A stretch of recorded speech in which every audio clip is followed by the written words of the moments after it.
Hey guys, so this is going to be my live stream of my neighborhood. If you can see from the sign there, we are in the UCLA graduate housing, the Weyburn Terrace unit. And the Weyburn Terrace unit, it goes on for a bit. It's a pretty good sized complex. I'm in this unit here, Jacaranda Court, but you can see on the other side that there is some major construction going on to help, hopefully at some point, ease the issue of the graduate student housing problem, which has been a problem for UCLA for years. Now, I've been living in Westwood not just for the last year, but as you all know, I went here as an undergraduate. So what we'll be doing is going around Westwood and checking out some of the spots that I both enjoy seeing nowadays. Well, maybe not nowadays because they're closed because of COVID, but things that I enjoyed seeing as an undergrad. And I think we're going to start with Westwood Village. So we're heading into Westwood Village now. We're just going past some of the new, or relatively new, within 10 years, new construction that sort of makes up the Weyburn Terrace area. I'm going to get my mask on here a second. We're getting into more populated areas.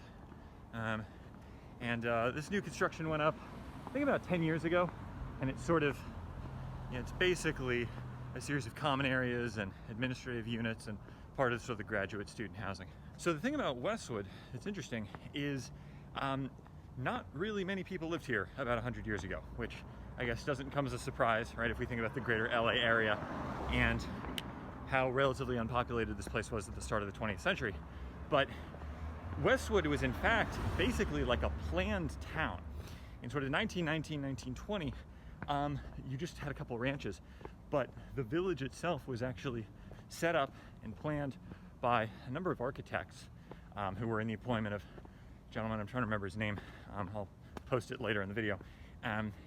And the buildings were actually sort of very much set up, designed, the street plan laid out, along with a number of houses, sort of around 1919, 1920, 1921. But things generally didn't break ground until about sort of 1929, 1930. And again, obviously that's a 10-year period. So when things were just starting out, certain areas were still less developed. And whether this area, sort of where you have a lot of the food shacks, where prior to COVID, it was a good spot to get food after a night of drinking. The street plan for Westwood really sort of got set up in the late 20s into the early 30s. And a lot of the major landmarks that we see now are about 90 years old, 80 to 90 years old, depending on when they were constructed. So there we go. All right, so there's the theater. Westwood, major Westwood landmark. So you can see it's been closed because of COVID. But this thing was built in 1931, and it's really one of the premier locations actually where people have film premieres for like major Hollywood films, along with Grumman's Chinese. It's one of really only a handful of kind of original Los Angeles theaters that are still up and functioning. As we probably know, the fact that it's the Fox Theater harkened back to the days when you had total vertical integration of the production and then also distribution of films. And obviously this was a Fox Theater, so only Fox movies would play here after they had been produced. And then across the street we have the Bruin Theater, and that was built in 1937. And it's been called the Bruin Theater ever since it was founded, since obviously UCLA had already been based here for about 10 years since sort of the late 20s. Now we're coming up to a very interesting structure, actually, which, if I remember correctly, used to be, I think, a bank, but I'm gonna have to double check on that. This is another one of the sort of original late 1920s, early 1930s Westwood buildings. Currently, this is the Broxton, which is basically a brew pub, a spot that I've been to a number of times, along with certain classmates of mine, some more than others. You know who you are. It's interesting. So this structure actually originally, about 10 years ago, 10, 12 years ago, used to be a sushi joint called Yamato's. And I'd go here a lot with my classmates as an undergraduate. And the thing about Yamato's was, in the main entrance there was about a 6-foot tall statue of Darth Maul from Star Wars Episode 1: The Phantom Menace in the middle of this establishment, for literally no reason. And no one knew why the Darth Maul statue was there. Maybe the owner was a big fan of Star Wars Episode 1: The Phantom Menace. I guess. That would seem to be kind of odd, but you know, hey, I can't judge people's personal tastes. But yeah, now it's the Broxton. They have very good beer. The thing is, it's only available here. Actually, it's not. They don't export it, so you can really only try it there. But it's quite good, and it's a very good establishment. I think they're open for business now if you want to do outside dining. Though with the new curfew going in place on Monday, I don't know about that. All right, so we're gonna keep heading through Westwood, look at a couple more spots. You can see there on the Citibank, actually, you know, sort of again more of that early mid 20th century architecture, and there's one more down here actually we'll check out. So we're near two other spots. Again, another sort of original late 20s, early 30s structure. I think from my research I found out that this may have originally actually been a supermarket. Or not a supermarket, a grocery store. They didn't have really supermarkets as we think about them in the 1920s, 1930s, but a grocery store. And this is for pretty much as long as I've known it. It's been the site for Pete's Coffee and Tea, though obviously it's closed now. And then across the street from that, you can see the UCLA Hammer Museum. One of my friends from New York, he assumed the museum was about hammers. I think he was making a joke. He's that kind of a guy. But yeah, I've never actually been to the Hammer Museum. It's probably one of the only sites in the greater Westwood area I haven't visited. I probably should, though obviously I can't now because it's closed.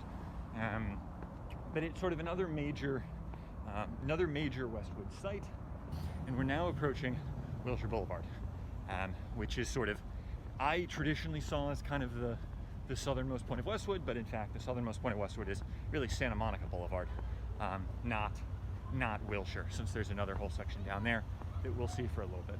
So my dad actually went to UCLA when he was kind of in graduate school. He went to Anderson, and so he was originally familiar with the Westwood area as it was in the late 70s and early 80s, and there was absolutely none of this development when he lived there. And I remember because we were driving down this road, we were just about down there in 2007 when I was first looking at UCLA as a potential school for undergrad, and he was shocked by how much development there now was on Wilshire Boulevard.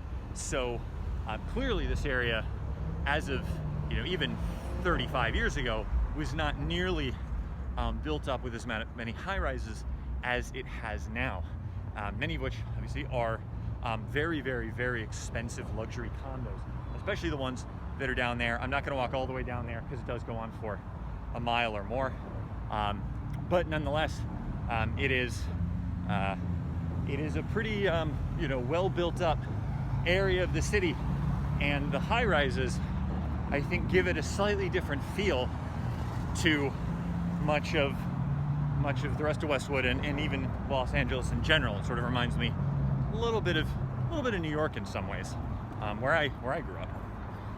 All right, so we are now south of Wilshire Boulevard, and we're getting into the area of Westwood that I associate with a lot of Persian businesses, actually. Specifically, I believe Persian businesses set up by people who were fleeing Iran after the Islamic Revolution in 1979. Obviously not everyone, but I think a large number of people kind of, after the Ayatollah took over, and things were not exactly great for people who were slightly more secularly minded. A lot of the people living in Iran who had the means basically said, screw this, let's get the hell out of here. And they ended up in this area of Westwood. And there are a couple good Persian restaurants, Persian ice cream place, Saffron and Rose, which is quite well known actually in this area, and they have very, very, very good ice cream flavors. And it's very interesting, Persian ice cream, because some of the flavors are quite unique to what we would think of as sort of Western flavors. They've got things like lavender and honey. Yeah, you've got Scheherazade as well, which is another sort of Persian restaurant, quite good. A few more. There's a sandwich shop as well, Persian sandwich shop. Kind kind of in that block there, I think is where Saffron and Rose is. When I was an undergrad, this was sort of just far south enough that it was a real trek to get to, and you maybe very occasionally, no one's around, take that mask off, you kind of maybe very occasionally would head this far south, again, to get the ice cream at Saffron and Rose, or to have a Persian dinner, but that was kind of about it. This is actually another theater here, the Crest. I think this has been closed for a long time, actually. It was still functional when I was an undergrad, just because there was like an Asian American Film Festival that was held here. I couldn't go. It was part of the FPS, which was like the film club that I was part of at the time, and I couldn't go. I think I was on a Model UN trip or something. I really had homework to do. But it was still functional about 10 years ago, but no longer. And even before COVID, I think this thing was shut down. Behind me, you can see the Hammer Museum again, the Armand Hammer Museum, that's what it's called. The Armand Hammer Museum. Up here also, there's another movie theater. It's quite a bit ways down now, so we're not going to go up there, but that's more of sort of a modern multiplex. And it's very expensive if I remember. Tickets are like $25 or $30 even. It's very pricey. And that's just a few blocks that way. But we're gonna head back into Westwood now, or Westwood proper as I think about it. All right, so here we are at Glendon. You can see across me Skylight Gardens, which is sort of another one of the original Westwood sites, or that's the name of the restaurant rather. But the structure, at least you can see, is sort of is an original kind of early mid-20th century Westwood building that would have been here in the 30s and is still around. And then over here we've got this building. I quite like it. I think sort of got some interesting, modern architecture with that little piece there that juts out in front. We're just gonna cross the road here. And attached to this was a restaurant, I believe called the Glendon. No, Napa Valley Grill. Oh, it's still here. Okay, Napa Valley Grill, yeah, was the restaurant attached to this building, still is. And this was the kind of thing where I went to this place a number of times in undergrad, where they'd have kind of like 2-for-1 specials, or sort of like appetizer specials. So if you were a relatively speaking broke college kid, you could go and sort of live it up and have some nice fine dining at a pretty reasonable price, provided you were basically just ordering the appetizers, which I think they ran on a weekly basis. And again, yeah, so you see here, more of the red brick, sort of done in that kind of vaguely Southwest style, associated with these kind of original structures that we would find in Westwood. But, it's got a little bit more character to it than just kind of your basic kind of glass and metal office building. We're coming down Glendon, and this is an area you can see where there's sort of more of this, stucco architecture. I don't know how much of this is original versus how much of this was constructed over the course of the last 80 years. My guess is, looking at the quality of the masonry, it's probably more recent. More of this was done sort of to mirror the style of the original Westwood structures, but I wouldn't imagine that they are kind of originals from the 1920s, 30s. We are also coming up to a spot that I very much enjoy. I don't know if you can see it. Ministry of Coffee, which is an Australian coffee place. I would say they have the best lattes in Westwood. I really enjoy their lattes, and it's a spot that I have met a number of classmates at. I think in a couple of cases, for my first meeting with them, we met at Ministry of Coffee for sort of our official introduction as graduate students at UCLA. There's a little turret there on that building. And again, probably not original 1930s, just it looks too modern. So we've got another one of these original structures, sort of a turret, a tower from the 1930s, and UCLA Health over here. This is a pretty notable landmark in the general Westwood area. So again, this tower here, and has a name, was one of the first buildings put up, about 80, 90 years ago. And UCLA Health is least for the greater,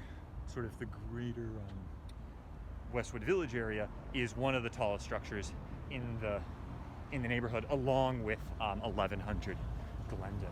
So here we are in front of the Geffen Playhouse, sort of the last major site in Westwood that I'll show you. This is again original sort of late 1920s, early 1930s structure, and I think originally it was actually, I think it was like a Masonic lodge or some sort of meeting house for a specialized organization, but shortly thereafter it did become a playhouse and has sort of remained that way ever since. On a reasonably regular basis, you can see people milling outside to get tickets. Sometimes there definitely have been short lines outside the front. It's not a particularly, I don't think it has a huge seating capacity, but it's kind of a nice building, and I like the greenery here, the vines. Yeah, let's see it. Don't get hit by a car, but yeah, you can kind of see it there. I think that is also part of the playhouse too. A nice architecture too. All right, so now that we're leaving the intersection of Westwood and LeConte, you can see that Westwood Village, I don't know if you can see it there. Yeah, you can barely see it, kind of right around there. Westwood Village does have a sort of, historic sign, since it is an area of Los Angeles that is categorized as, a major cultural site in the greater LA area. Get my sunglasses on.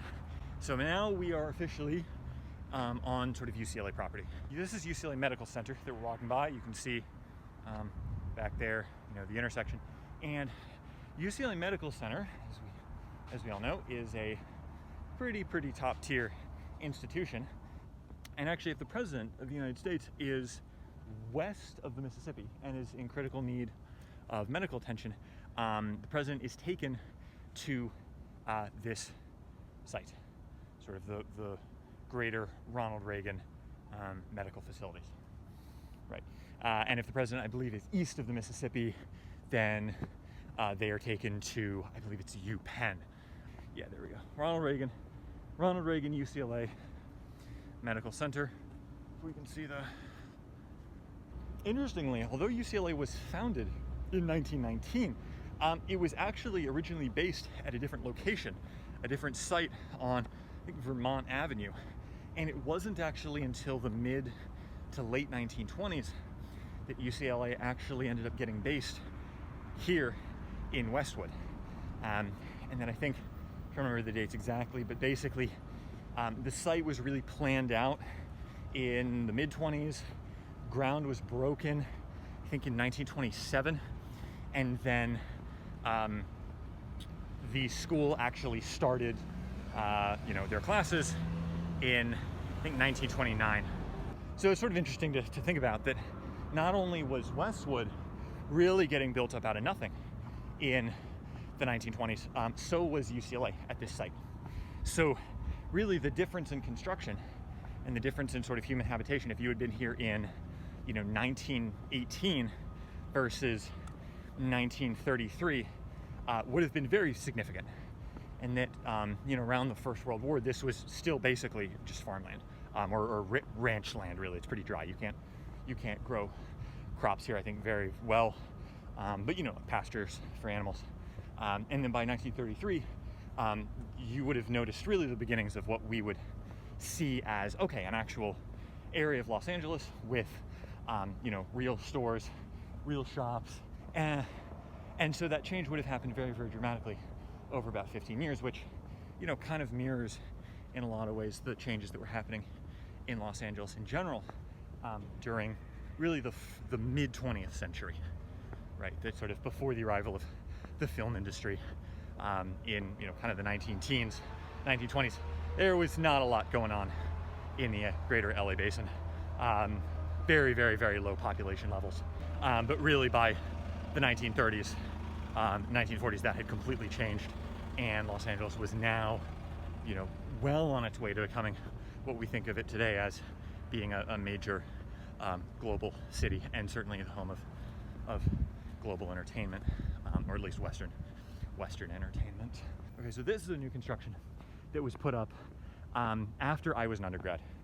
I believe it was here by 2017, and it's basically kind of a mixed-use sort of conference center, hotel, place for people to stay and host events at while they're on campus. This engineering building also is fairly new. We're also in front of Poly Pavilion here. I'm really not a sports person. I think most of us aren't. But, be that as it may, it's also probably important to see the statue here of John Wooden, who's sort of a very legendary UCLA basketball coach. Obviously the Wooden Center is named after him. And, I think it's just kind of a good statue. It got put up pretty recently. I feel like statues for people don't tend to get put up that much these days. But I think they, kind of just add a nice ambiance and feeling to environments. You might not be as familiar with all of the sections of UCLA around South Campus where the STEM work takes place. So science, technology, engineering, math. And then North Campus is sort of for the arts and humanities and, film and history and English. And I remember correctly, econ, they always tried to sort of carve out a little space for themselves and say that they were, quote, mid-campus. They were kind of half and half. And some of the classes that were held for econ were indeed in certain campus buildings that were in sort of the middle of campus. And we are coming up to Bruin Plaza, right? Sort of one of the arguably kind of two nexuses of campus. The other one obviously being by Royce and Powell. Though this is more, I think, sort of the, kind of the active nexus of campus in terms of the amount of foot traffic. The quad around Royce and Powell is a bit more, ceremonial, and it's a bit more kind of just paths people walk on, between classes. Whereas this is more sort of, the day-to-day sorts of things people are going to do here. Obviously, you've got the health center over there, the Wooden Center, which is unfortunately closed, and then, Ackerman Student Union, and of course, the Bruin Bear. And so with that, I'll leave you, and hopefully you found some of the facts in this video, or at least my opinions, to be kind of interesting. I'm signing off.